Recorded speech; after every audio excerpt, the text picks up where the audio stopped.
లెక్కనే ఉండాలి, గట్టిగా మాట్లాడుకోవాలి. ఇది నేను తయారు చేసిన టీం.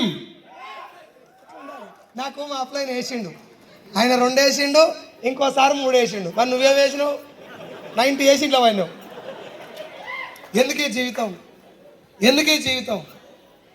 అప్లైన్ చేస్తారు చేయలేదు పక్కన పెట్టు, నువ్వు ఎక్స్పెక్ట్ చేయడం పాపం. Yes or no?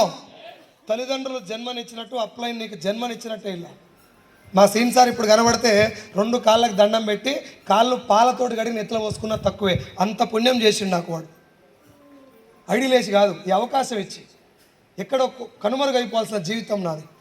ఈ పాటికి భూమి మీద ఉండకపోతుంటే కూడా నా అప్పుల బాధ భరించలేక అలాంటి వ్యక్తిని తీసుకొచ్చి పేదరికం నుంచి బయటేసే ఒక అవకాశం ఇచ్చిందంటే దేవుడా కాదా?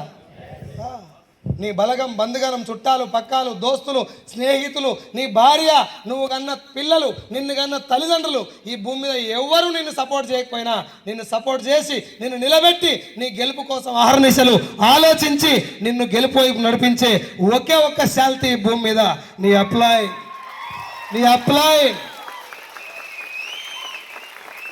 ఒక్క సంవత్సరం పాటు నీ అప్లై చేయి పట్టుకో.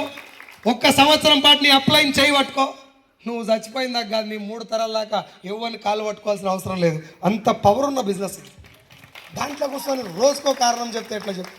నిలబడదావా? పోరాడదావా?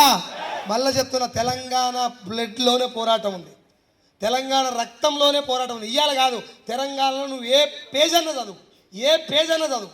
సాకలి ఐలమ్మ ఎవరామె, ఎంత ఏజ్ ఆమె, రోకల్ బండ పట్టుకొని మొదలు పెడితే ఒక్కొక్కడు గోసి రూసుకొని పరిగెత్తినప్పుడు అలాంటి పోరాటం చదివినాడు ఏమనిపించాలి? కలిసి వచ్చింది వాళ్ళకి అన్నం అనుకో, మూతి మొత్తం మలగొట్టాడు కొడతాను నేను.